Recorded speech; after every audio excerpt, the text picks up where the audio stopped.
Good morning, Nick. How you doing? Good morning, Jan Recker. Good. How are you?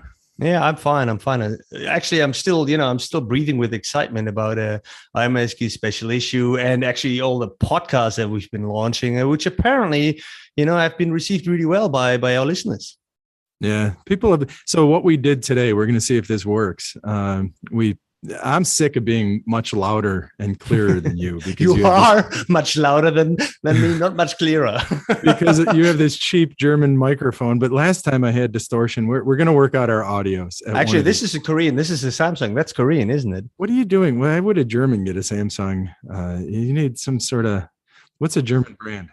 Telefunken. I don't even know. What's that? Like an East German brand? I don't know. Cast iron. All right. So listen, the special issue is phenomenal. I've actually gotten some feedback and some interesting comments, some not so positive, actually. But, is that right? Because I've only seen positive comments, which is why I'm so elated still. I've only seen positive comments from information systems researchers and from organizational researchers. From computer scientists, I've seen a mixed bag. In one particular situation, I was talking to Young Jin, and he's going back and forth with the computer scientist. And the computer scientist looked at our special issue, all the papers. I think he looked at my LinkedIn post where I just listed, one's about AI and hiring, one's about AI and MRIs and other, and he's like, oh, whatever. Computer science has been doing this 10 years ago. This is old news. Why is your whole field is out of date?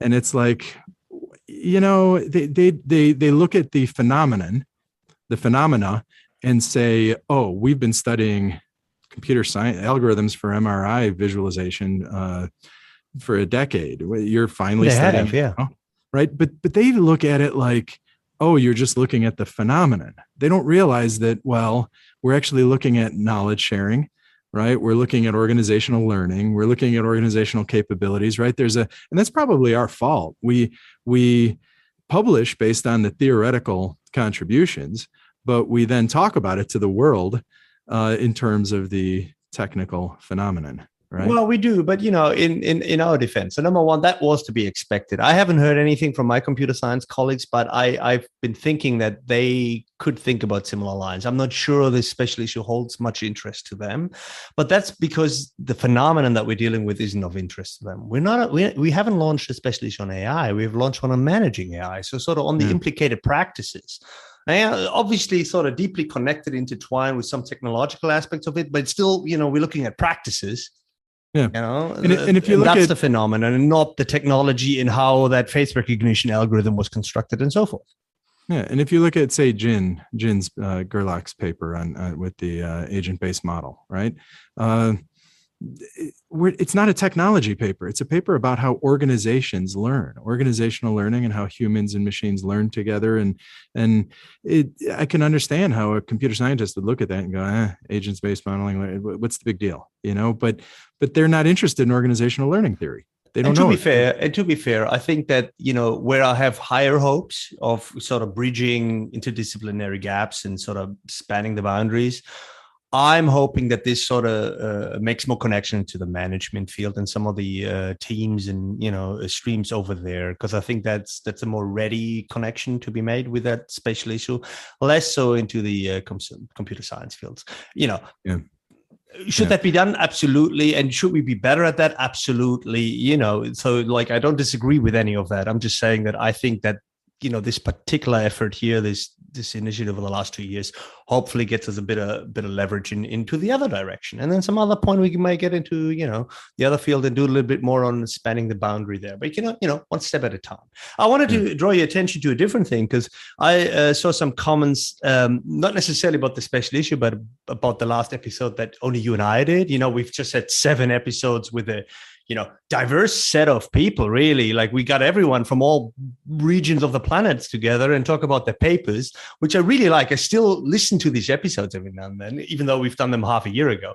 But anyway, so in our own introductory episode of Managing AI, we ventured off and talked about quantum computing for a bit, even though I had no freaking idea, and I still don't, right?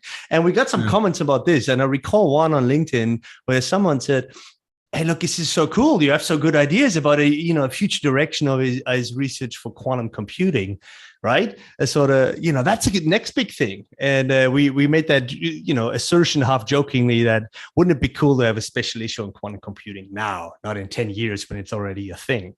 Anyway, so then this happened. So I wanted to share this with you and talk about this today with you. So last week, I got this email from people that I know that I've collaborated with, not on papers, but in sort of service roles.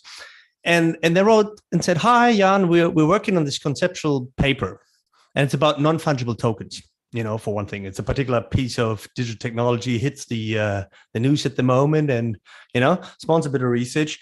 And we want to invite you. Like I have less ideas about NFTs than I have about quantum computing. So, but they wrote, and I'm quoting there now, like, we want to invite you to join us on this conceptual papers on non-fungible tokens because you're so good with theorizing about new technology." And I was sitting here looking at my screen, thinking, like, "Am I? Am I really? What makes people think that I'm good at this? And then I got thinking about, well, how do we actually do this? Like, why would anyone say that I'm good at this? How do we theorize about emerging technologies? So I want to talk about that with you today. What do you think? Those are two things that you just said. The first is you're good at whatever you do, but I think that was code for you're good at writing. You know how to write a paper, and we don't. So join us to write a paper. But yeah, I think that's right. Is that there's this issue in our field of we get the beautiful thing, and the thing that attracts so many of us to our field is that we love technology, right? We're interested in the next new wave of technology, and when something like non-fungible tokens come splash onto the scene, we want to understand it, right? So we immediately go after the new shiny object, and that could be quantum, NFTs, whatever it is that's exciting, and then we go to it. The big problem is what's really different, right? Why do not all our other theories and all our other views apply to this new shiny object? And that's the challenge, right? So I talked about this before. My neighbor over here, he's a surgeon, right? So he's trained in medicine, and he's actually in a sort of like in a what do you call them? A research school or a teaching school? No, a teaching hospital. Okay, so they're reasonably close to still doing research, even though he's really doing lots of surgeries. Anyway, so he and we talk a lot about, studies and stuff and the differences. And I was sitting there thinking, like, man, your field is so boring because, the anatomy of a body doesn't change in our phenomena. Mm-hmm. Like a bone is a bone is a bone. It'll still be a bone in the future. But, our technologies, our objects, they change all the time, which is great because it also implies that we can never be finished with our work. We'll never be done. We'll never be, we never know it all. And that's also, of course, the challenge because we build up all this huge array, this cumulative tradition about stuff. And then when the next thing comes along and the next change comes along, we always have to first go back and think about, do we know this already? Yes, no, maybe, why not? And then think about what's new or different. Right? Yeah, but we don't. So this is what I think happens in our field because we attract people who maybe are very much interested in the technology. They want to do research on the technology, right? And whether it's social media, whether it's quantum, whether it's NFTs, blockchain, AI, right? People are excited about the phenomenon, and then they want to study the phenomenon. It's the hot phenomenon of our time. They want to teach that. They want to incorporate it in their classes and their consulting and their papers. And that's what they want to do their dissertations on, right? The thing that's less exciting, and then they want to use cool computational tools or go out there to the world and do qualitative investigation. And the incentives are not there to really attend to the cumulative tradition, to really focus on it. That's the big issue I see. And I'll give you an explanation for why, I think. And again, I'll talk about Jin Gerlach's paper with the agent-based model. He said that they didn't even think about doing the paper till they got our call for papers, special issue call for papers. And then they said, what can we do? Yeah. And then they put together a paper for the special issue. I almost think that science should work in a way that people study the thing they're interested in from I would have expected them to have a series of papers on organizational learning and then incorporate this new technology because they are interested in and know organizational learning. Instead, we don't have that as much in our field. Instead, what we do is look at technologies and figure out which theoretical base we can extend as we focus on the thing we're interested in, which is the technology. I also found it surprising when he came out and said that. Like, I don't want to take anything away from that. It was great. It was also very impressive that they pulled this off, and it's a great paper. It's a great paper. It's a really cool idea. No one else had the idea. I also think it was an idea that needed to be explored. It makes total sense to me. So all that is fine. But you could argue that it's sort of one of these deadline paper-driven projects, right? You want to write this paper and you figure out what to do that allows you to complete the project, under the constraints. It could be the deadline and, the page lengths or whatever, right? So yeah, that is the case. I have a slightly different view because I'm not sure about your incentive system, right? What you just said, because I think you could also say that the way that our journals operate, many of the journals have these high expectations on theoretical contributions and so forth, that actually incentivizes attending to the cumulative tradition. Because otherwise, it's really difficult to establish the extent and novelty of your theoretical contribution. What I don't see in our papers are a lot of, here's a new phenomenon, and here's the first purely descriptive observational study, sort of, so and so many NFTs are out there, so and so many people make money with this. It's been used in music more than arts. End of story. We don't have these types of papers. That would be my first. Should we? Isn't that a magazine article? Why isn't that a scientific article? Like you generate data on the phenomenon first, and that becomes the basis for other people to go and theorize about that data. I think some people call it prescience, like a pre-science type of approach. So why not? Like, Darwin on the Beagle, he went out and just cataloged all these freaking turtles on Galapagos, And then later he wrote a theory of evolution. He didn't start with that and then photographed some turtles to prove it, Yeah. So what you're saying is that there are many different scientific contributions other than, and this is our very first podcast, right? There are many different scientific contributions other than a theoretical contribution, right? And sure.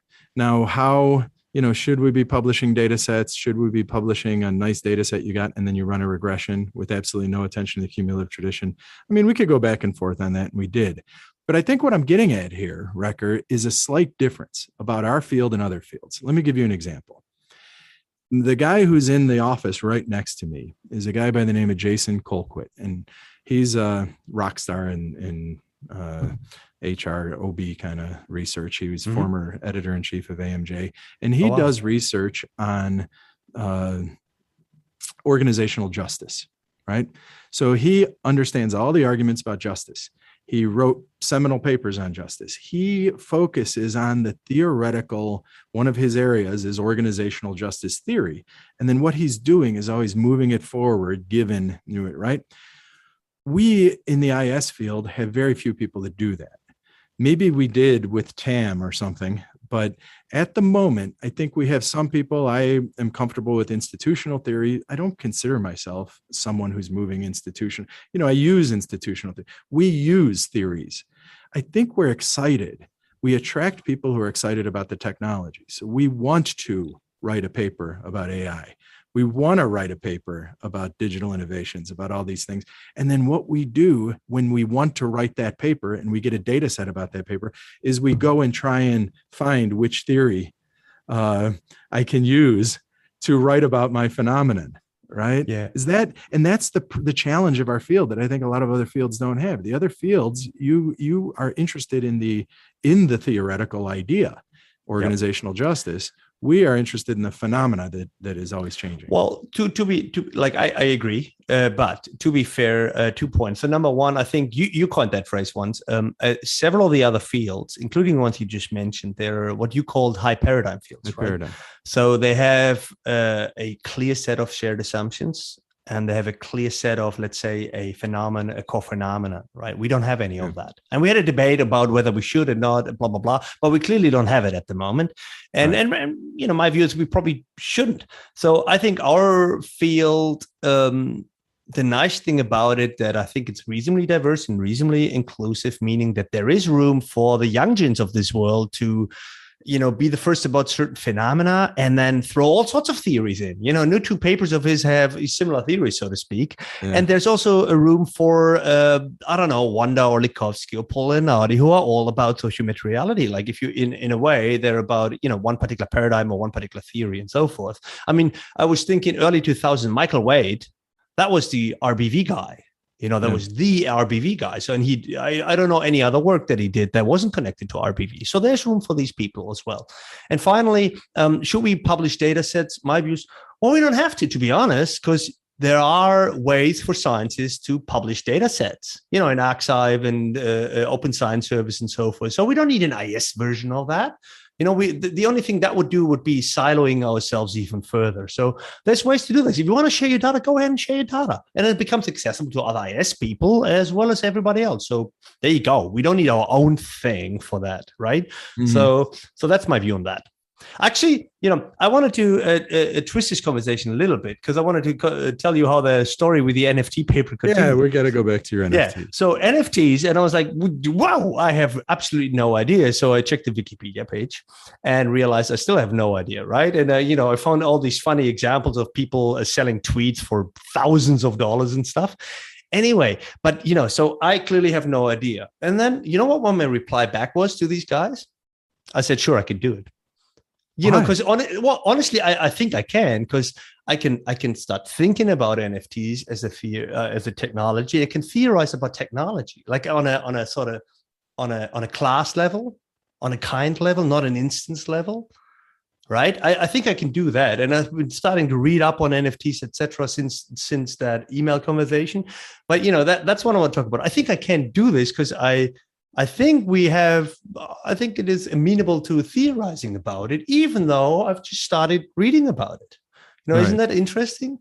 Well, you have tremendous confidence, but let's get into how to theorize with NFTs. But before we do that, tell me how you decide to work with people versus not work with people. Like you agreed to work with them on NFTs. You clearly don't know anything about NFTs. You're intrigued, so you think you're going to be an expert.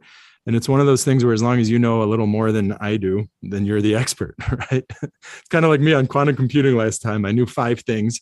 I said them all. And that was, and that's what we do, of course, Okay. I don't think this is a decision tree that I have, but, these are some characteristics of this particular situation. So number 1, it's a conceptual piece. Number 2, it's for a journal, that does some sort of like a fast track shorter format, sort of like it like a little bit like a debate piece, like you can put forward a position. Is this Beza's buzzword article? No. This is not an IS journal, right? So it's in entrepreneurship, in fact. Anyway, so number 3, I know the lead author, and I regard him highly. So he's a very capable guy. Like he published some really cool papers and so forth. And number 4, I really started thinking about, I think I have an angle, Yeah. And that's what I want to talk about, because the angle is very bland, very basic, very simple. Like the first thought that I have is about, okay, how could I possibly think about NFTs? The first thought is, okay, what are the affordances that would emerge from NFTs by people that use it? So, and I was like, okay, I can already start thinking about, owning, copying, delaying, activating, boom, boom, boom. That takes 5 minutes and you start thinking about this. Not all of them are original, not all of them are new, some of which have been there before. Sometimes this action possibility is the same as before. Sometimes it's the same action, but it's different. I can start getting into it. And then I started thinking, well, that says a lot, not about me, but it says a lot about that particular theoretical frame, affordances. Yeah. It works. It works and it's nice. And we've had it for about 20 years, let's say 20 years. And it probably rightfully, started to creep itself into our main vocabulary. That's how we talk about technologies and what we can do with them. And, I'm old enough to realize before that, remember what we had before that? We all started with STS, basically. That's what I remember. I said, okay, yeah, all right, I got to think about this stuff. Okay, who's the actor here and what's the task? Yeah. Okay, that's very, but affordances sort of gives us a nice vocabulary. Yeah, and the cool thing about affordances for entrepreneurship, right, is that's how you want to think about it as potentialities, and then you want to enact those affordances as you start a business, right? Exactly. And that's so I think that affordances is probably not used in entrepreneurship literature as much as it could be. So, and I think what I'm hearing is that you trust the guy. So first of all, you're not leading it. You can No. contribute to it, and Yeah. you trust the guy who's leading it. So you joined The their team. Yeah. project. Yeah, Yeah. I think that's one thing I have to start doing is, I have a whole bunch of projects, and I end up working with people. I enjoy all my projects, I really do, but I have a couple of my own ideas that I really want to get out into the world, and I end up being so distracted by all the projects I've agreed to be on that I end up not doing my own ideas, and I wonder when I'm going to get the discipline to just be like, listen, I love you. Life is good I just don't want to work on any other projects. Yeah. I want to do my I mean, own. well, that's probably a fifth factor. That's probably it's right at the right point in time, because at the moment, ever since I came back from leave over summer, like we had a lot of revisions on my desk. They're basically all gone now, and these are late revisions. A lot of these papers I think are done. Mm-hmm. And I hadn't, like in the first half of the year, I hadn't really started new work because I had all these big major revisions on my desk. So now my pipeline really quickly just, clears. So I'm sitting there, okay, these 3, 4, 5 papers, they're sort of out, and I don't expect them to come back. And if at all, they're sort of like my minimal stuff. And what new things can I do? So That's this cool. is an opportune time to be requested with it, because to be frank, in May or June, that guy writes an email. In May, I got an email. Someone asked me, "Hi, can you join this paper? It's a second round revision for MIS Quarterly on a topic that I know." And I said, "Dude, I'm freaking, I'm almost burnt out here. I can't help you. I'll have a call. We can talk about stuff, but I cannot join your paper. I can't do it." Right. Yeah. So very contrasting example in May, June. And now that my backlog is clear and a little bit sort of, more capable at the moment. And, that's an opportune time. That's not my doing, or that person's doing. It just so happens that it's so much about timing. Yeah, it is. So here are my thoughts. So why I came to the conclusion that, I can do this even though I don't know this particular technology really well. So I know affordance literature really well. I know that vocabulary. I know the, sort of like I know the verbs and I know the nouns, so to speak. And that already gets me thinking, because you can talk about, as what you said, possibilities or action possibilities. And that allows you to already start comparing it with the cumulative tradition. Let's say I say, with this technology, you can do this particular action. Is this an action we know from some other technology we've theorized about in the past? So collaborating is a typical affordance. I just read a paper about collaborating. Okay, that's a typical affordance for many, many technologies, right? So if NFTs would be collaborating, I would say, we know a lot about collaborating already. So then you could go and actually compare how much of that is actually new or different. Then you could possibly have by the way, possibilities. Don't. Yeah, they don't. But in these affordance papers, right? They just do, here's my list of affordances. And then the next paper, here's my list of affordances are like the new TAM, but it's different in that there's becoming a formula. And you do the kind of coding tree thing, and then you identify these affordances, and then that's your back. And it's becoming a kind of qualitative formula for identifying. Absolutely, fully agree. And that's probably a topic we should explore in a separate episode, like how even 20 years after affordance got introduced, we're still writing papers that basically say, here are 4 new affordances. Here are the affordances, right? We should, 3 new affordances. But anyway, so what I wanted to say, that vocabulary allows really nice comparison with the extant literature. Yeah. Here possibilities. Here's the list of 27 possibilities we've seen somewhere else, and you can start comparing that, and you figure out what a contribution might be. So that's really nice. And to me, that's what I would argue when I see an affordance paper is go look at all the affordance papers of the last decade, right? Marcus and Silver was 2008. So that really marks in my head anyway. That and then the Leonardi Barley paper, those both came out in 2008, and they talked about affordances. And since then, there's been a whole ton of papers, including one with you and Stefan and Jan van Broek, where you identified them for green IS or sustainable IS.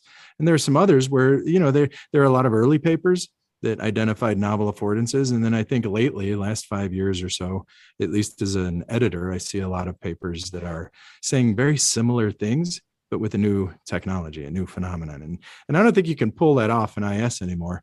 So I think affordances is less a theory more a theoretical device to say something else. Right? Absolutely. Yeah. And absolutely. if that's what you're doing in your entrepreneurship paper, and that's what we start doing in our field, then it becomes types of affordances driving certain types of outcomes or things like that, then I'm good with it. Or how you get people to perceive certain affordances rather than others, right? There, you need to elaborate on simply identifying affordances. Exactly. Absolutely. I'm fully with you. It's funny that you call it a theoretical device, because I agree. Because what it allows you, it gives you the vocabulary to describe, but it also gives you a means for what I just called systematically comparing. And you can also start to wonder. You can start to wonder, let's say you figure out there's a new way of collaborating. It's collaborating. We've seen this with other technology, but somehow it's qualitatively different, probably not, but let's say it is. And then you can start to wonder why. And the device itself tells you where to look. It says, look, it could be in the object, or it could be in the in the context, in the people. It could say, is it about the technology? Is it about different people, like I don't know, creative people? Is it about something that they do that makes this possibility so different, right? Anyway, so it basically gives you a very structured way of thinking about stuff, which is why I thought, well, that's how you can theorize about any type of technology, really, right? So if you had a student that came to you and said, listen, I want to do a theory and review paper on affordances, where I'm going to go look at all the different ways that people use affordances and categorize them, and there are low level, mid level, high level, just really organize all the existing affordances that have been identified. Would you say, that sounds like a really good thing that you should do, or would you be like, run from that? No, I would say, if someone comes to me and says, I want to do research in affordances, my first instinct was to say, like, don't do that. It's done and dusted. That's number one in the way to look at it. Now, if someone comes up and says, I want to do a really good review paper, a theory and review paper on what we know, what we don't know, which problems we haven't solved it with affordances, I would say, dude, that's a brilliant idea. Someone should write this paper. Starting with a very stupid, these are all the affordances we found so far, the sort of comprehensive list of 117 affordances. I would start and with organize them. There's absolutely. And organize them. Like, exactly. Can we organize them? And then can we figure out which problems within that theoretical language we haven't solved? I can pinpoint several of them anyway, right? So on individual level. Yeah, absolutely. All right. Didn't you? So I read this thing on LSE. So there's a guy at London School of Economics who writes a blog. It's a girl, I think. Pat. A girl? Yeah, I don't know who it is, but so we'll post the person's name on the notes. But it's Pat Thompson. She is a professor of education. Okay, but it's about gap spotting in writing a paper, right? And I think that's what you just said, is that here there's this tradition we have of, there's a gap in the literature, so therefore I must fill it. And my postdoc mentor, John King, he hated the gap spotting kind of motivation for a paper, because he said, well, maybe there's a gap in the literature because there should be a gap in the literature, because it's uninteresting and boring and irrelevant. And if something's uninteresting and boring and irrelevant, maybe you shouldn't do research on it. So he always argued that a gap is not adequate justification for a paper. And I actually saw that in this blog post from this LSE professor. And she talks about that as one. And then she also talked about a number of other issues with gap spotting, some of which are, it just basically doesn't characterize the discipline properly, right? When you look at a lot of disciplines, especially organizational disciplines, we don't have this cumulative tradition that has clear gaps the way maybe physics does or something like that. And it also is it makes this assumption, and I think she called it the additive model, in the sense that we have this very conservative, very incremental, additive view of research, not one that questions assumptions or goes in new directions or does whatever. A gap spotting approach doesn't do those things. So it was a really cool read. We should. Well, I have several views on this. So number one, that goes back to my conversation with my neighbor here, the surgeon guy. Right. Yeah. So, he does breast cancer and stuff. Right. So as they all do. And, that's a field where, because it's a finite space of problems, because it's a finite phenomenon, the only thing you can do is fill in the gaps that haven't been filled in. And these gaps with time become more and more incremental, more and more precise, and that's also the beauty of it. But if you're an orthopedic surgeon and your specialty is the knee, you have to look at 3, 4, 5, 6,000 studies on knees, which is also why, by the way, why in medicine the review articles are the most impactful. If you summarize everything we know about the knee, wow, that's great, because it doesn't. Then I don't have to read 2,000 studies. Oh, the review articles are impactful in our field too, right? Review articles are impactful in every field, right? Well, let's hope so. I've written 2, but I haven't seen the impact yet. anyway, but so in our field that's different, because our field, as we said, is diverse and dynamic. Like our phenomenon change all the time, which means it is logically impossible to fill the gaps.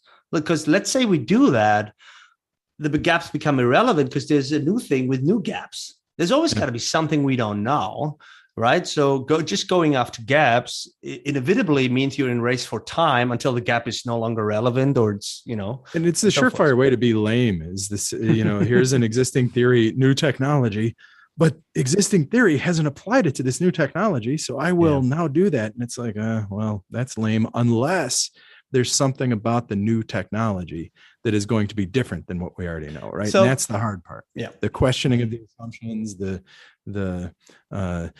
dealing with tensions, resolving them. That's of course the hardest thing to motivate, because we just want to go study the technology, right? So I think this problem, this is what puzzles me. I think this problem with the gap, that's long been solved. It has been solved for at least 10 years. Matt Salverson and Jürgen Sandberg, they wrote this problematization paper. So I wanted to talk about this because he's a colleague in Brisbane. He was at UQ, I was at QUT, and we talked and listened to his presentations back then when they wrote this paper and later published a book, right? And they said from gap spotting to problematization.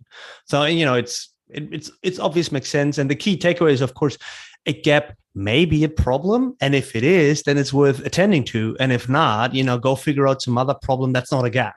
So my puzzle is this. So I find it so obvious that I'm always puzzled that 10 years later, we still have the majority of papers going with gap spotting strategies and gap spotting motivations. Last year in ISJ, Robert Davison and some other guy, they wrote an article basically saying we need to do problematization in IS.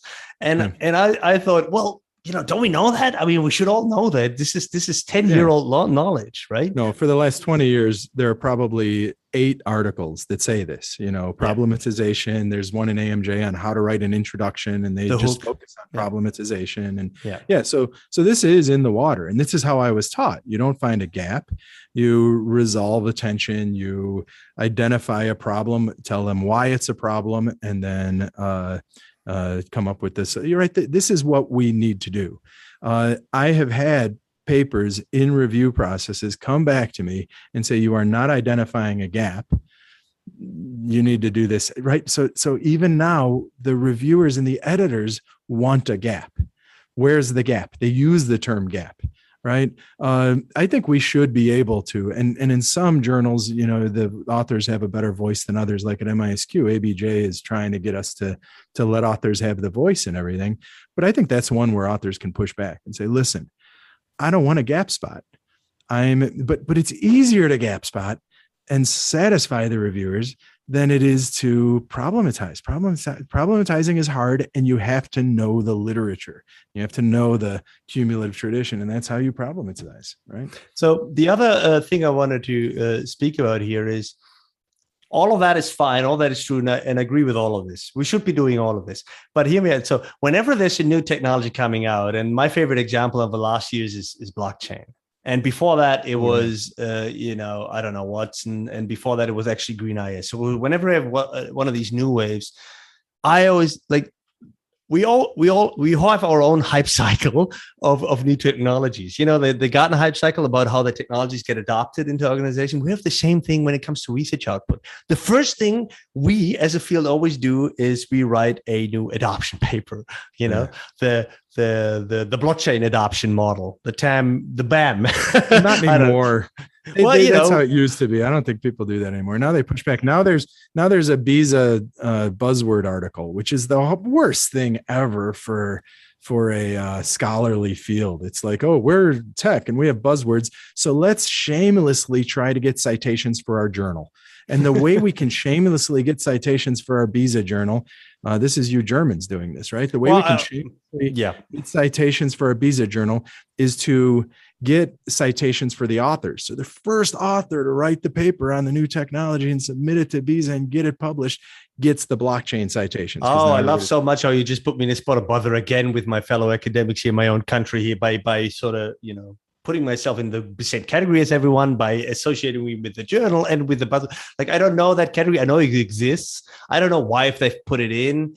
I've never submitted one. I don't think I've ever read one either. So anyway, I don't know. And I don't think it's just for catching citations. That is probably a side effect. I've heard of that too. But anyway, so let me continue with my list. So first, there's the new technology adoption paper. The second one is either a new technology orientation paper or a new technology maturity assessment sort of paper to figure out where organizations stand with this. The next one is an affordance paper. And the next one is some sort of performance impact paper. Always the same, don't you think?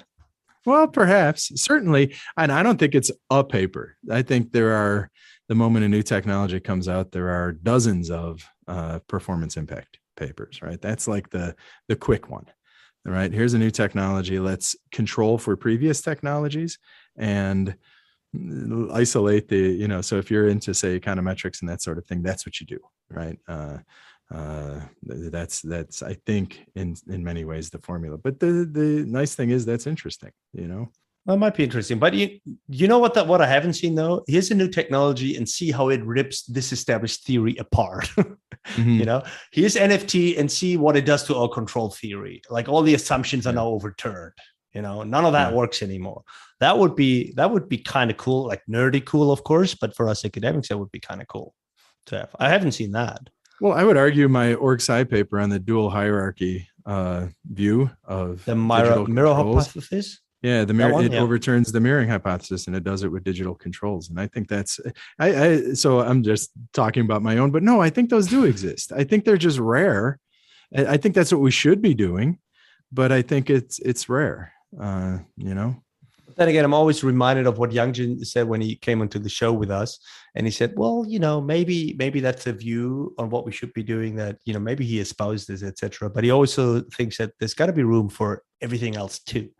Yeah. Like he gave the example of laundry list theorizing, where I said that's not a theory, and he said, "Why not? It could be pretty useful too, and not every theory has to be a boxes and arrows and explanations." It could be all sorts of other things too. And, he really got me thinking afterwards. And he's probably right.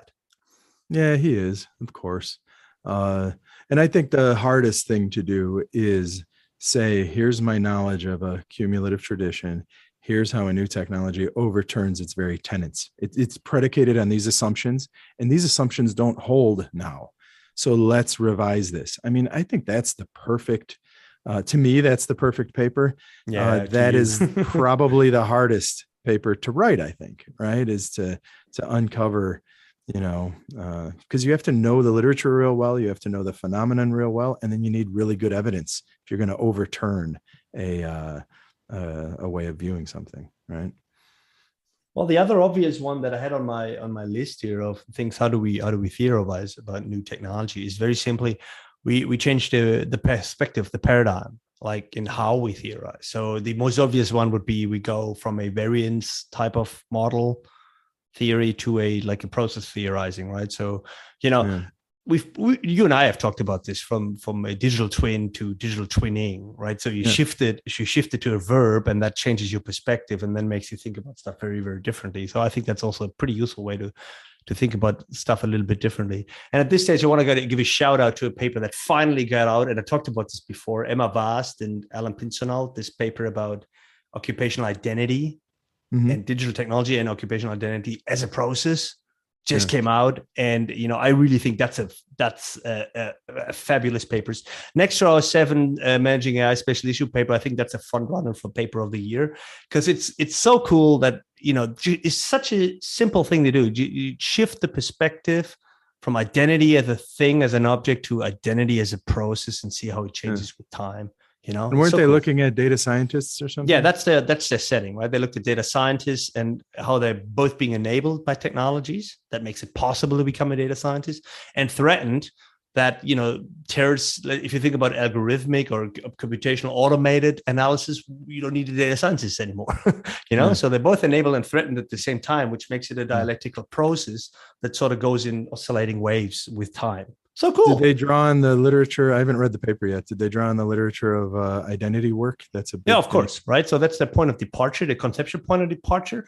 And the theoretical point of departure is really a shift to strong forms of process theorizing. Sort of, like our reality is shaped by things in motion, like, not a thing, but what we do, what happens, becoming, So identity is not a thing, but, we form an identity over time and changes with time and so forth. Just a little shift. Always nice to think about it this way. And the things we have to add to that is, it's not just identity formation. There's this materiality asserting itself in your identity formation, right? And do they address that in their paper? Well, I guess that's the part where the digital technologies come in, and they sort of, we in the process, we push them to be as specific as possible. Not just talk about digital technologies do that, but which ones? What do they do? How? How does all of that happen? And in a way, if you think about it, that's a little bit what we say in our own editorial as well, right? Managing AI, we say, well, that's a frontier, a moving frontier, an emerging and liminal frontier. That lends itself automatically to thinking about it as a process over time, changes, evolution, dynamics. Just again, like similar with the affordances, if you shift this perspective, it always comes with a particular vocabulary, 5-6 words that you can start to think about using these particular words about a particular technology and start getting your thinking mode on, your thinking hat on. Yeah. All right. So Wrecker, we have, I'm not sure what we accomplished today, but we had fun as usual. We have some podcasts coming up. We have guests coming up. Yep. So we'll be bringing some guests on board. We'll have some of our own topics as well. We're always open to suggestions from our listeners if they have ideas for topics or things they'd like us to explore, or even guests people exactly people that we should bring onto the show. We've asked more people than listeners might think. Not everyone is available. It's not all. Also, it's not everyone's cup of tea, to be honest, to be talking with us. Yeah. We've had that as well, which is fine. Well, absolutely. I was talking to Jason Thatcher, and he's like, why don't you get a couple women on board already? And I'm like, well, we have some coming, and we interviewed some for the special issue, but we're a couple old white guys talking to each other. To be honest, like we asked lots of women researchers already back in March. And in March and April, I think we got 6 rejections in a row. It's like a paper. That's because it was in that time that everyone was busy. For good reasons. I mean, if you think about it, like the context, it was in the middle of the first wave of the pandemic. No, wait, second. I don't know. One of the pandemic waves really hefty. It was in the middle of teaching. Some of them had family situations and so forth. Some of them had change in jobs, etc. So very valid, very good reasons why not they come in. But hearing a podcast is a different thing than producing it. So, we're doing lots of things and we can't do everything at once. If you think about it, in our second season, the fall season, we already have as many episodes already than we had in the entire first, right? Yeah. So I think we're doing okay. And we're going to, after all that managing AI, and we're going to hear how this podcast went. And hopefully we worked out our microphone issues, right? And you and I are going to be at the same level. I can't wait to hear this one to see if our calibrating actually did anything. All right. And then we need, I don't know. I think we just need to get a studio. Since you're bankrolling this, since you're bankrolling this whole thing. Can't you throw in a studio as well? Invest in a studio for us. Yeah, sure. How about a helicopter that flies you in and we do this in person every week? That sounds good to me. All right, dude. All right, good talking with you, Nick. See you. Bye.